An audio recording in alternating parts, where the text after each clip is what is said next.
you have some other insights in media if you care to discuss that as well. Absolutely. I find this whole thing since COVID began and everything, and again, everybody was forced to sit home and they're online and they're doing this, and TikTok dances became a thing or whatever. Yeah, the nurses dancing TikTok dances. Yeah. The whole thing, and this was why I put out a week before we stayed open in the fall of 2020, I put out a thing saying, if you felt comfortable dining out, even though it's against the law, do you feel comfortable with your personal safety if you are still able to eat out in public, even with the rise?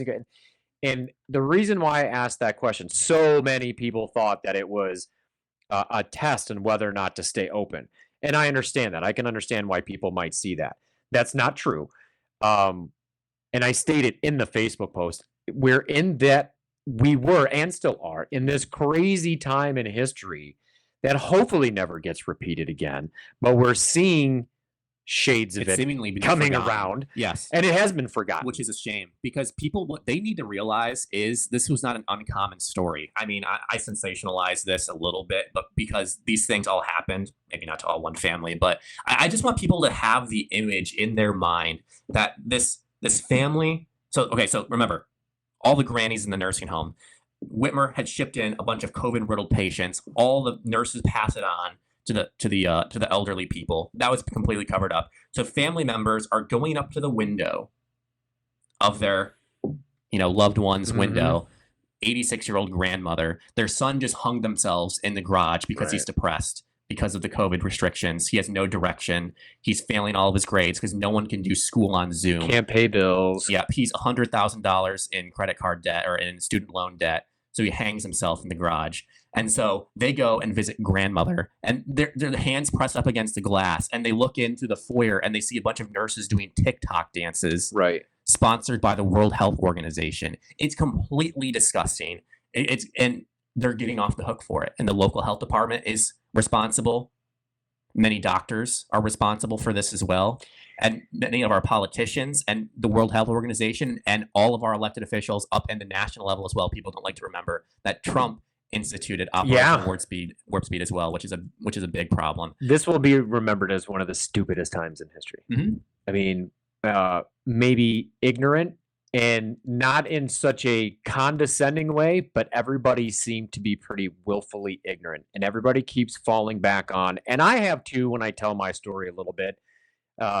We closed the first close downs. We did the right thing. Right.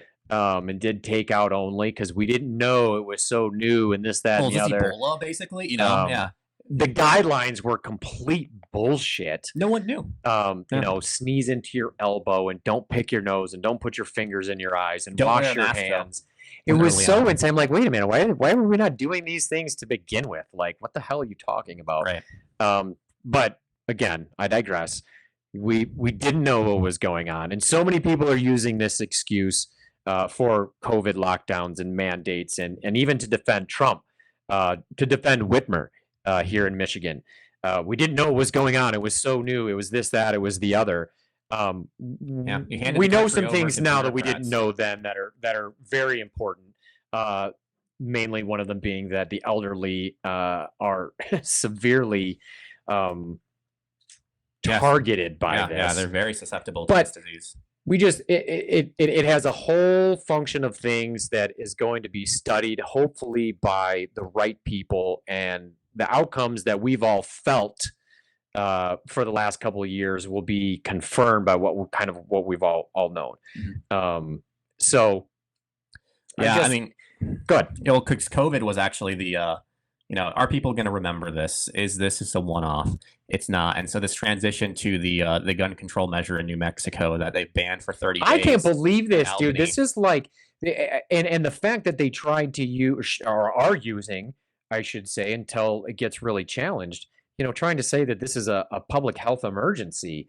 Before we started recording, I was joking about, my attorney and I said, we figured, laughingly, we used to say this, that public health code would be used again for climate mitigation or climate emergency or severe weather, whatever the hell we want to put on that.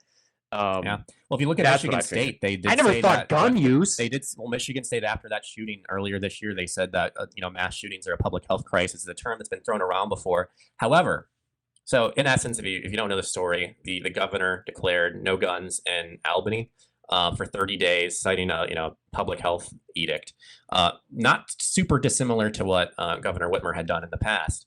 And so the reason that I'm bringing this kind of story to light and my angle and the method of what we're talking about right now, as far as media bias or corruption among politicians, and so the Republicans really think that they have a monopoly on freedom and liberty and those values when they do not. And this is something that I would love to make a point here, because a couple of reasons. Like we said, both of us had said, look your local elected official in the eye. Just don't listen and hope that they confirm your biases. Actually be interested, and folks like me will continue to do our job as the best of our ability to bring you as much information that they're willing to share with the public, so that you have this information going to the polls. Do the same thing with the media. Do the same thing with me. Do the same thing with 9 and 10 News, Up North Live. Same thing with Dave Bondi. Same thing with Ian on his show. Yeah. And the same thing with people who are even more popular in media. And so I bring this to the Daily Wire, because Michael Knowles, Matt Walsh over the last while have been saying some very ridiculously stupid things. Dangerous. Except, so I would like to read one. So Ted Lieu, a very liberal congressman, and David Hogg, the survivor of the Parkland mass shooting down in Florida many years ago, both came out and said that you cannot suspend the Constitution in the way that the governor of New Hampshire just did. It's backwards day, yes. But Michael Knowles of the Daily Wire said, very, very Republican man, also same position as Matt Walsh in many cases as well, said that they can issue these edicts and take your rights away for a short period of time. Someone has commented, Knowles, now is not the time to be cute. Don't give her another inch. He says, I'm not being cute at all. I'm suggesting that conservatives acknowledge political reality so that we can fight back, which entails actually wielding power, which might be true to a certain extent. Republicans very rarely wield power, but which entails actually wielding power rather than merely whining impotently about abstract rights, which the libs presently trample without impediment. Abstract rights, he calls them. Someone actually called him out and said, where did that he's like, what do you mean by that? He's like, where did I say abstract rights? And someone's like, literally in the tweet. He believes the Second Amendment and probably all of the Bill of Rights are abstract rights. This is someone who supports Republicans. This is someone who is a very conservative thinker that many people follow. He just called your rights abstract. Yep. Whether you come down on the side that rights are God-given, which he's also said in the past before, so he's talking on both sides of his mouth to begin with, whether you believe they're God-given or they just have abounded in nature and the government is there to protect them. The government does not give you rights. The government protects your rights. And to call these rights abstract should be the biggest red flag on earth. These people in the Daily Wire, the only people I listen to anymore are Ben Shapiro on occasion and Andrew Klavan. The other ones are there for a different reason. We were talking about clicks, like media attention clicks. Yeah. I truly believe that these days Matt Walsh and Michael Knowles go on there, whether they believe what they're saying or not, post something on X now just to get clicks, to give the Daily Wire a boost. Brett Cooper was brought on. She's someone who's even younger than me. Very, very talented young lady in many, many ways. I don't know if you're completely familiar with her. I'm beginning to realize over the past year, I never have watched her show or anything. It's just not my style. She does, she's very, very professional. She's very good at what she does. There was a reason they brought her on for young men to look at her. Yeah. And if you go on her Instagram account, it's very obvious. And so these media companies like the Daily Wire as well. And again, she is super intelligent. She is super good at what she does. I'm not taking away any of, her credentials or anything of that nature, but the Daily Wire brought her on for a reason. And the same thing with Michael Knowles and Matt Walsh. They're there to produce clicks and say things many times that I agree with, but a lot of the time to really rile the left up and sometimes rile the libertarians up so that they can get clicks on social media, generate ad revenue, and generate interest in their media organization.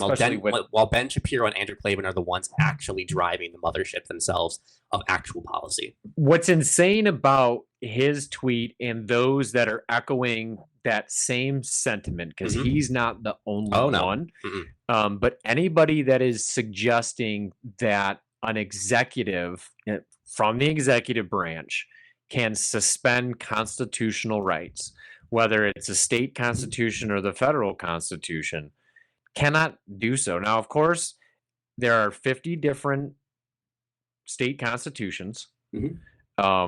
They're not all identical. But this violates the federal. This violates the federal. And what's their oath? And of course, To uphold it. yeah, To not violate it. Ever. Of course. Mhm. So it's introducing a lot, but my point is by supporting this notion of his that there is a time and a place to suspend your what was the adjective you used? Abstract rights. Abstract rights, or otherwise, that it's exactly what happened here in Michigan. Yep. When Whitmer used the Executive Powers of the Governor Act and the executive orders that came out, and then the Supreme Court said, no, it's unconstitutional, and then turned right 3 days later, that was a Friday, and then Monday, issued the exact same orders under emergency orders using the health department, citing a epidemic. Yeah. And in our lawsuit, we have argued, and actually Judge Hunter pointed it out in his summation, that as long as, in this case, our case, the state health director declares an epidemic, they can basically do whatever they want. And in that language, specifically, it says to limit the gathering of people for any purpose. So that was used for sign-in sheets to disallow people to come into a restaurant without having a face covering, curfews, 12 people in your pod for Thanksgiving at home, all these crazy things that people have forgotten about. Mm-hmm. They use that under the guise of being an epidemic under health code. Right. They have said so in New Mexico. This is a public health emergency. Now, Judge Hunter, to bring it back around, Judge Hunter, and by the way, the CDC has said there are certain things that are more important as far as an epidemic is concerned. Obesity, heart disease, these are actual epidemics, but the one that they cite is the leading, and this is in our court case, the leading epidemic in the United States is loneliness. Yeah. So, brought on by COVID. Where is the Democratic governor of such and such state using public health emergency orders to shut down McDonald's because of obesity, to order everybody to start taking a heart disease drug? Right. What else? I mean, mandated girlfriends and boyfriends. Yes. Okay. So the joke I used to make was, it's mandated buddy system. Right. Right. You got to have a friend so you don't get lonely. We can't have you lonely. It's an epidemic. Right. The other joke I made is, well, we can't sell blue paint because it's scientifically proven that the color blue makes you sad. Huh.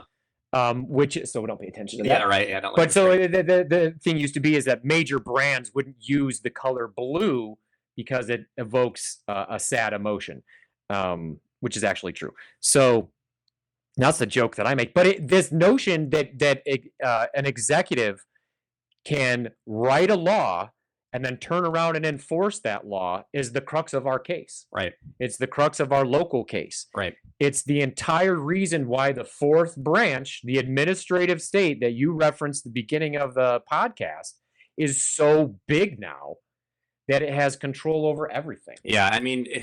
And again, and this is why it's so important that people tell Michael Knowles to shut the fuck up. Yeah, Republicans and Democrats cannot. You cannot, if you are separation of powers is a thing for a reason. You can't even, as a Republican, say that someone can violate your rights and for the public good. That's what Michael Knowles believes because he's a progressive, even though he's pretending to be a conservative. Well, your rights do have limitations. Right. You can't, free speech, blah, blah, blah. In my opinion, if Ebola was ripping through like COVID was, the bureaucrats and the elected officials are there to offer advisements. Right. That's what they're there for. They should not be offering these mandates. And so if you and like 40 of your buddies wanted to go to the one place, like if Arby's was open during an Ebola outbreak or something like that, want to go to Arby's and all of you got Ebola and died, that's your own fault. Right. That's your own fault. And so That's risk assessment. Right.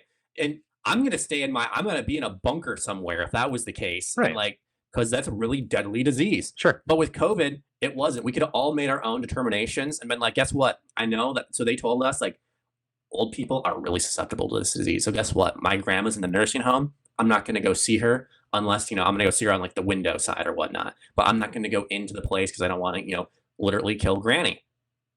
But everything is a cost-benefit analysis, and the government and the administrative state think you are too stupid to make these determinations for yourself. Because what was even what? Because I actually don't even know what caused her to do this. Was there a mass shooting in Albany or something like that? Not that it actually justifies anything she did by any means, but that's a great question. I haven't watched the entire press conference. I haven't had a chance to even read the order yet. I've seen some snippets of it. Of any place. Absolutely. That is a great point. And that to my point is there are other things that are so important if you're talking about a public health emergency. How about your effing border? Right. Because they even talk about that in some of this because they're supposed to direct resources. Right. They have this ambiguous language in there, which is just a bunch of nonsense, which they had in the Michigan mandates as well. And fun fact, the Constitution outlaws that the federal government is responsible for keeping our border secure. So that's actually something that they could be doing legally. Imagine that. Right. But they don't want to even have that discussion. Well, of course not. This governor doesn't want to have that discussion because that would actually be doing something that might be impactful. Right. That actually might have some effect on the quote unquote gun violence, which I take umbrage with that entire moniker as well, like I do with clean energy and climate change and all these other dumbass words and phrases that get thrown around to make people feel either better about themselves, better about what they're doing. They're changing the language in order to control the narrative. Dude, that's always how it works. It feels like it's almost biannually they're trying to so what's homeless people now? Yeah. Unhoused? It's unhoused or unhoused homelessness. Right, like that's the most ridiculous condition that you can get. It's like I've walked past many. Who's being offended people, by the word homelessness? I didn't catch the homeless. It's the most ridiculous thing ever, and I could almost do a weekly, almost a daily podcast around the words that are used in order to not necessarily pass legislation, but to put forth ideas that make you feel better. And Whitmer's address last week about where she wants the next steps thing, right? People experiencing pregnancy. Yeah, exactly. Just birthing people. Yeah. I mean, it's just stupid. They're trying to widen this language out and get so dumb with these things. But I do have to say that with this thing going on in New Mexico, it's gonna get pushed back. It's gonna be interesting to watch and see what happens. I want people to openly violate it. We were mentioning before we started recording that I want people to actually. So I want this to like not get shot down tomorrow. I want a bunch of people just out there concealed carrying. I want people out there open carrying and see if the police arrest these people. Because remember, she's not going to go out there with a bunch of handcuffs and start arresting people. No, she relies on the police state in order to do it. And if you really want to determine, because the right loves themselves police, there's the back the blue thing. And look, I really like the sheriff's departments because they're actually, the sheriff's actually elected. But when you get to the police, many of them are outstanding individuals. Fact of the matter is, though, the people that are going to be enforcing these tyrannical laws are going to be the police. Yeah, they're in the executive branch. Right. I mean, whether unfortunately, whether it's city police, county sheriffs, state police, they're all in the executive branch, whether it's their local, county, state, federal government. The executive branch, the governor, wrote that law. The executive branch, the police, are going to enforce that law. That, by definition, is tyranny. Right. That's why Michael Knowles shut up. Yeah, because he would want you to follow the letter of the law. One of the things a libertarian account posted at him and said it was kind of a stupid thing that the libertarian, it was being libertarian. Okay. Follow that. Yep. So like basically all laws are tyrannical and such, but he's like, you follow them and pay taxes. And that's a dumbass thing to say too, right? And that I don't think that actually is that's an anarchist, honestly. And people can make an argument for, and I sort of understand it, that there's a fine line between being a libertarian and being an anarchist. Right. I don't believe that there is. People also say there's a fine line between being a Republican/conservative and being a libertarian. I also don't believe that there is. No, there's no big wall there. Until a Republican candidate tells me that they will bring all of our troops home and they won't start a foreign war. They don't support any of these other wars or any Lower of this. our national debt. Yeah, take care of our veterans. Stop starting new war. That one to me is a big one. A lot of other things, but that definitely is an anarchist statement. Because we do, in a civil society, we do have to have some, but to me it's those laws that are requiring you to do something versus the laws that are suggesting that you shouldn't do something. Does that make sense? Well, yeah, because you're breaking natural. So the laws that are there are set up to enforce things that are.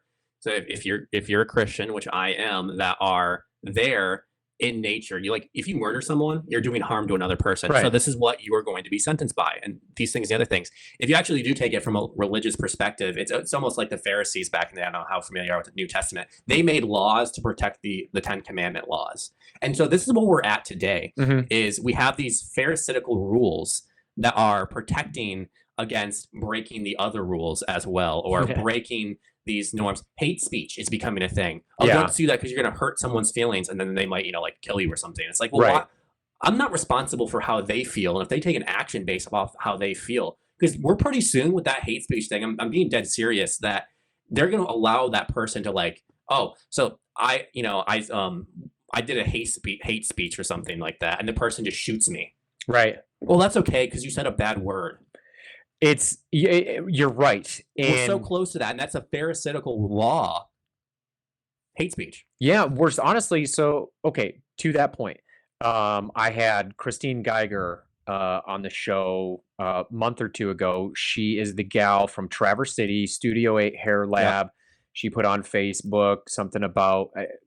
It was actually not about trans. It wasn't about the LGB. It wasn't even about trans people, honestly. It was about people that identify either as a furry or some type of animal. Right. And she had made a comment on her Facebook page. She didn't deny anybody's service. Nobody came into the shop and said, I want a poodle haircut. And she said, well, no, get the hell out of here. Right. She just simply took to Facebook and said, if you identify as anything other than a man or a woman, you should probably seek services at a pet groomer. And she now has 2 civil rights complaints filed against her, citing Elliot Larson civil rights and her state violations. Legislature is actively going against her as well, Betsy Kofia. They absolutely, yes, she is. And this is an ongoing case, and I do know a little bit about it. A little bit of the background, and I think some more things will probably start to come out about that. But this was a similar situation. I've read the 2 complaints that she got. Again, this was a Facebook post. This was basically advertising. She never, so the cake situation and the wedding venue situation that people may be familiar with, they denied service to somebody. Right. She never did that. This was basically advertising or marketing saying this, that, or the other. Which, don't get me wrong, I think you're allowed to deny service too when it's something of that nature. No one needs a haircut to survive. Supreme Court has basically said as much. Right. But again, to your point about hate speech, these 2 individuals that have filed this civil rights action against her is basically claiming hate speech. They were going like this and saw a Facebook post. Yep. And went, yeah, I'm offended. I'm civil rights. Hello. Because that lady go down and just start hitting furries with a baseball bat. So her shop. This is the point I'm slowly getting to. Sure. Her shop was vandalized. People did protest across the street, which I'm totally fine with. She was totally fine with. They were across the street. They were peaceful. They were great. They were all leashed. I think it was about maybe a day and a half. And then they kind of quickly lost interest. Well, yeah, I mean, because like, man, my couch, how to get back to that? That's the thing, and they ebb and flow with this thing, and they have to find the next thing to squeeze the shit out of. Yeah, I have to go stand in front of a bus so I can file another, you know. But her shop was vandalized Yep. in the process of this whole thing, and to your point, that it could have easily been taken to the next step. You know, she is a woman. You know, it is up north. There are areas that are not well lit. There are some crazy Was there a folk criminal up north. investigation open? Was anyone held responsible? No, I don't. course not. Actually, I don't think so. Of course not. I don't think she wanted to press charges. I think she does have cameras. Sure. But her insurance did cover it. She got a new window out of it, which was actually great because she got to update her signage and everything. So I wouldn't say they did her a favor, but that is my point. Right. Is you take something as simple as somebody exerting their free speech. This is free speech area. Someone actually did violence, and again, she doesn't want to get. I'm so offended. I can't clutch my pearls hard enough. I have to file a civil rights lawsuit. I'm going to go actually down to her store and throw a stone or a brick through her window. Who has the lawsuit filed against them? The person who didn't actually enact violence. It's actually, I saw a tweet, and I wish I could find it again. Eric Tarantino, the guy that was the leader of the Proud Boys, that whole January 6th thing, where, as far as I know of the case, didn't actually physically assault anyone. Got 22 years in prison. There is a gentleman, it was a side-by-side profile, I wish I could pull up the tweet, actually killed a Trump supporter and got 8 years in prison. Did you get 8 years or you get 5 years? Some under 10, let's just say that. I just saw one that you know, it was a young kid. He was an 18-year-old. Yeah, it was that 18-year-old He got 5 years. Yeah, and he actually murdered someone, whereas this guy... Let's see that. The furthest extent of what the left actually thinks happened. Yeah. Incited a riot in which no one actually died. They like to say a bunch of police officers died on January 6th, which is complete bullshit. But incited a bunch of riots. Let's just say that, at the most, if you want to call it that. Right. 22 years in prison. This guy ran over an 18-year-old kid over politics. Gets 5 to 8 years. Yeah. Unbelievable. And that is, and the police are okay with it. I want to see them hold that the either the judge or the prosecute, you know, who put forth the sentencing guidelines on that. Right. You know what I mean? And this is, again, going all the way back, almost said circle back, going all the way back to, you know, showing up to your local elections and doing these are, I have a new saying, and I didn't come up with it, but I've been trying to use it as much as I can lately. Think globally, act locally. Get to know your sheriff too, instead of your elected. Get to know your sheriff. You know what's going on with New Mexico. Some of these sheriffs are coming out and saying, "Listen, my allegiance is to the Constitution. This is what the Constitution says." So I disagree. When I think there's some in particular that have come out, and I can't think of their names off the top of my head, but they're basically coming out and saying, "Yeah, listen, I cannot follow this edict or this order." Yeah, I can actually end on one story if you'd like. I'll actually name this individual too. Our sheriff in Emmett County, Pete Wallen. So they were having a conversation about some of these red flag laws and such of this nature. The guy in Sheboygan County said, "Nope, not doing any of that." Great guy. Sheriff Pete Wallen's like, well, he's like, yes, I mean, he believes personally they're very bogus. He also believes that, like, they're going to be impossible to enforce. How are we going to know people have their guns locked up in their homes? Are we going to raid their homes? Red flag laws, are we going to actually, like, unconstitutionally take people's guns without due process? So he had told one of the county commissioners, he's like, yeah, I'm like, if a gun that was outside of a safe was used by one of the children in the house to commit a crime, we might tack that on, sure, because we have proof. But we're not going to, like, actively investigate these, you know, these stupid nitty-gritty crimes. And so that was a story that was told by the county commissioner on my show. The sheriff asked me to remove that. Not surprised. Because he did not want to publicly say that, because he doesn't want to publicly take a stance and get the backlash by the activists who are generally more left-leaning. And so that's a problem. That's a big problem. I have a big problem with that too. And they're spineless. And I'm sure, let me preface this. I'm sure he's a nice guy. I'm sure he was pretty good at his job. Sure. Right? I mean, generally you have to be a sheriff. But I'll say, with regards to somebody that is going to do something like that, I have seen a whole bunch of that. Maybe not to that magnitude, if you will. Sure. But people that say to me, here's a great example. We had a festival here July 2nd. right around 4th of July, Freedom Fest, that kind of thing. And we go out and we seek sponsorships to offset the cost of bringing in the talent and all this other stuff. And we had a local printing company that agreed to do all of our poster printing for us, but they did not want to be advertised as a sponsor. Yep. Either as a sponsor in kind or as a sponsorship level, whatever, any of that. We totally support Ian. We totally support the Iron Pig, but we don't necessarily want to be associated. Their country's burning right now. Thank you for the free posters and the free tickets, sincerely. Right. But I would much rather, and the people that also support me would much rather see your support. Right. Because the biggest reason is, the whole reason Iron Pig is still open and these lights are still on is because when we stayed open against the governor's orders, which seem to be in vogue now, people came out and supported us in droves. 6 hours people were driving here to come to the Iron Pig.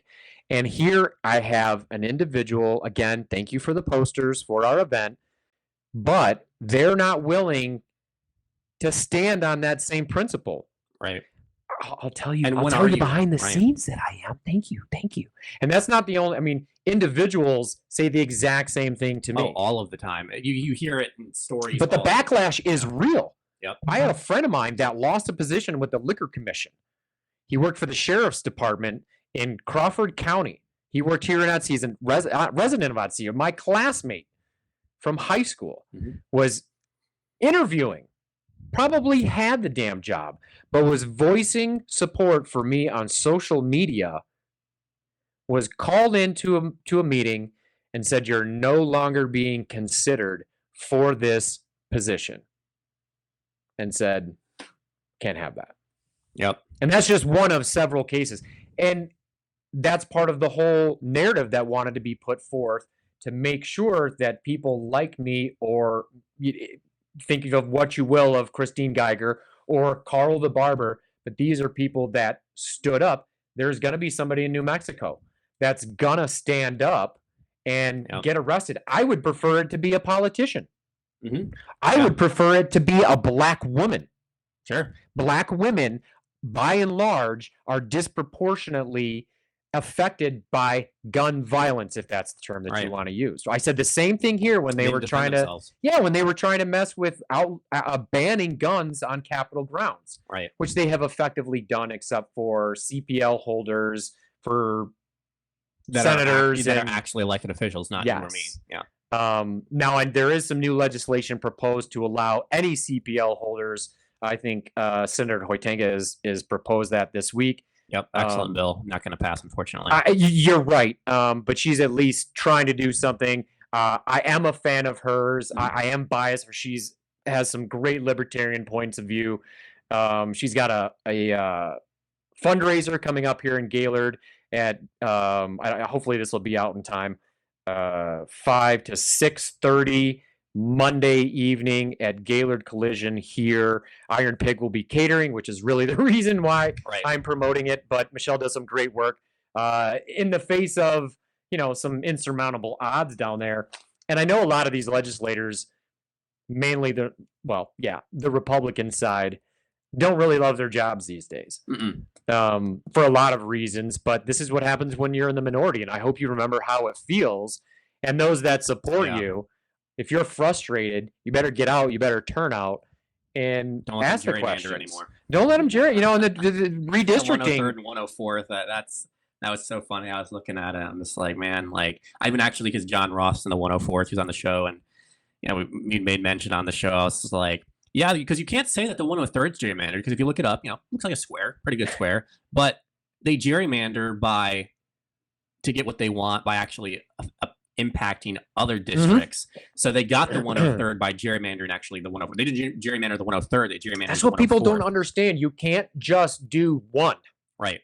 It doesn't work that way. Yeah, one affects the other. So they just took Traverse City and the liberal parts of Leelanau County, And then basically they're like, all right, all these pathetic rednecks remnants get thrown into the 104th. And so basically John serving from lower Leelanau County, like all the way up to, like near Empire area, like that side of the state, all the way up like around through Kalkaska, like this weird, like half circle looking thing. It's tough, man. I don't envy anybody in any elected position, anybody that has to sit on a board, right? Anybody that has to listen to public comment and listen to assholes like me. I really don't envy any of you. You do great, important work the majority of the time. But yeah, I don't envy any of those, anybody in any elected position, especially, because it's only really going to get worse. And I hope that the best check on all this stuff that we've been talking about is shining more of a light on it, being more transparent. Kudos to our school board for getting their meetings recorded so people that aren't in attendance can see them later on, so they know what's going on at the local level in their public education. Hopefully these candidates get better with and better candidates. And better candidate. There's no such thing as a perfect candidate, right?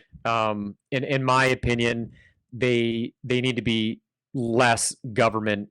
I don't even know how I really want to say it, but really, as a libertarian, they just have to. I am not a big Vivek fan, but I think he has a role to play, and I think he's playing it. He does actually lay out what he wants to do. That's part of what I like. As a libertarian, I do like anybody that's going to go after, the 3-letter agencies. He does have somewhat of a good plan for eliminating, I think, the FBI. But I don't even remember where I was going with that. But well, no, it's you gotta make sure you get better candidates. You got to make sure that the candidates do a better job at actually producing results instead of just grandstanding. And again, like the one thing that I want people to take away from this is that in Northern Michigan, local elected officials and candidates all across the board, including on the Republican side, are not pure as the driven snow. I've seen it with my own 2 eyes. Some are better than others. And that's why you have to go look at them dead in the eyes, because the eyes will give it away. Let me tell you. And listen to as much information that people put out, including myself on my show. And we're just giving you nuggets of information. And it's a great thing, because I get accused of getting involved in the primaries. And I'm like, but I'm not a Republican, so why do I care? Right. So I do kind of have that insulated view. Because to be honest with you, you and I are one of the very few like vocal libertarians in Northern Michigan. I can't really think of anyone else. I mean, there might be people who are in Republican politics only because that's the only way that they can get elected. Yes. But no one, I feel like it's being gay in the 90s, you just don't want to come out as a libertarian because your political career is over as soon as you say that. Well, it kind of is. And, a year or so ago, I had been asked to run for some different public offices. And I always say, nobody wants me representing them. I represent me and my interests. And a lot of people probably know why, but then people will push because I say, I'm the guy that says what you want to say. Right. And then so people have now started saying, well, that's what we want. Is we want somebody that is going to say those things that the other politicians aren't going to say. And it kind of harkens back to what Trump became popular for, was he was in a position to say, some of these crazy things. And people have endeared him for it. Right. But he's a Republican through and through. And he's a Republican through and through. Not a libertarian. And and that's the whole rub, that if you want to actually stay true and authentic, you can't. It's with tough. Libertarian values, you really can't. You do have to compromise an awful lot, and that's one thing I never see myself doing personally, is ever being like, all right, because the more that I see, and this is another thing, if you want to take away from this, the more that I see from the Republican Party, because I used to be Republican growing up. My family's all Republican for the most part, generally speaking, either actively or just kind of just kind of like I'm not a super political person by vote red. But so that was kind of the thing. And then I kind of slowly got, in college, I was just like, yeah, this is not working for me. But the more that I see of Republican politics behind the scenes, and I'm talking from Trump all the way down to the guy that scrubs the toilets, at the county building, you know, the Republicans, it ain't gonna work if they're doing if they're gonna do what they say they want to do. And so I'm actually getting even more, ugh, every single time I see something from the red side. I probably would agree with that. And yeah, it is hard. You know, let me say this first. It is easy when you have principles to stand on. And for a libertarian, they're very simple principles, Right. and they're different. They're a little bit different for every libertarian. You got the Mises Caucus fighting with the Yes, establishment yes. libertarians. Mrs. Caucus. For me, with regards to if somebody like me or you or somebody that was a libertarian that wanted to get into Michigan politics, whether locally or at the state level, yeah, you're gonna have a hard time because of money, Right? But I won't compromise on the. I mean, the biggest one, of course, for the last election was abortion. Right. And Republicans don't want to hear me say it ain't none of my business. Sure. It ain't none of the government's business. Sure. Why are we even having this discussion? That's between you and him, her and him. That's Sure. what I mean.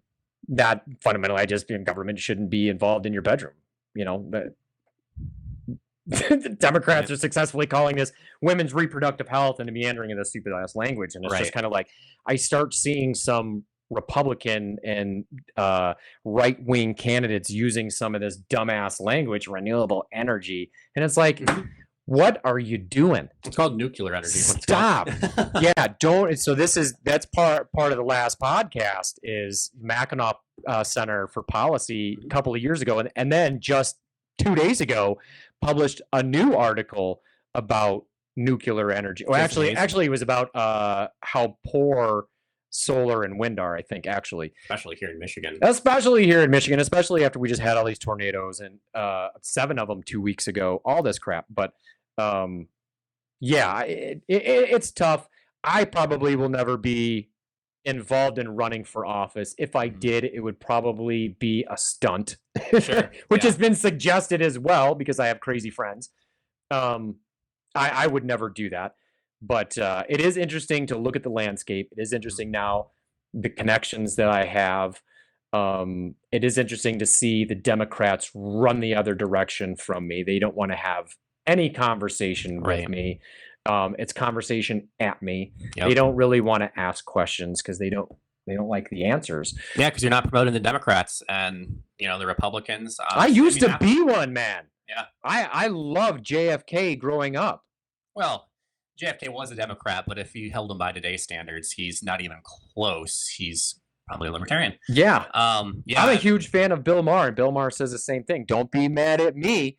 I'm still a progressive. It's you folks that have moved to the left of me. Right. I mean, Elon made that one post. Yeah, he said he's just been standing still while this happens. Yeah. And the right's moved a little bit to the right, but not by the same measure as the left has moved to the left. Right. What do they call that? The Overton window. Yeah. Speaking of Mackinac Center. Yeah. No, it's confusing, and yeah. So you just gotta be smart about how you politic. Again, back to the same point I've reiterated 5 times.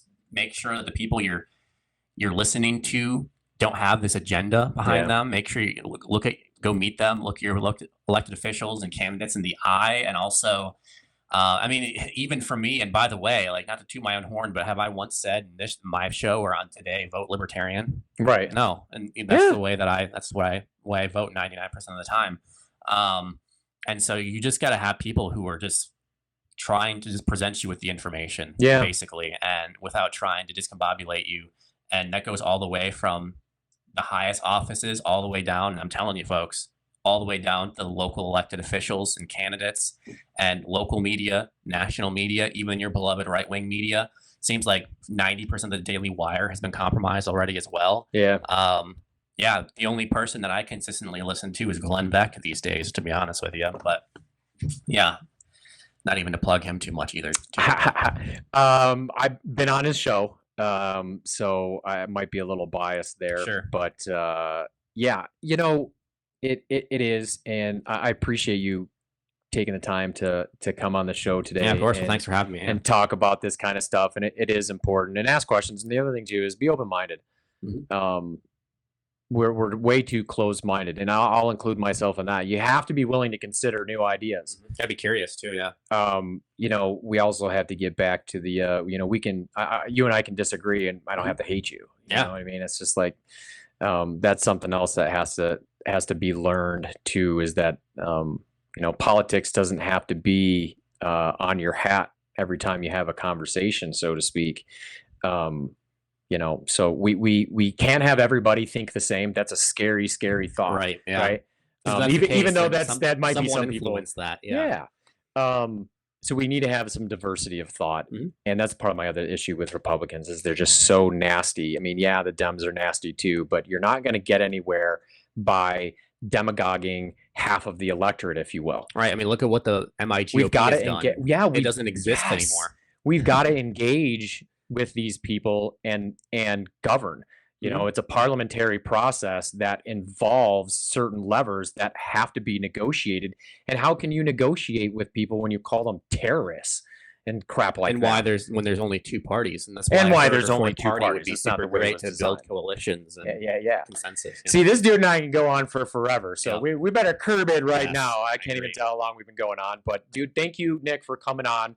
Tell everybody again real quick where everybody can find you and where you're on. Yep. WMKT's Talk in the North. It's weekdays from 5 to 6 on 102.3, 103.3 FM, 1270 AM, or you can find us online, WMKT-TheTalkStation.com. You can listen to all of our archived episodes on demand.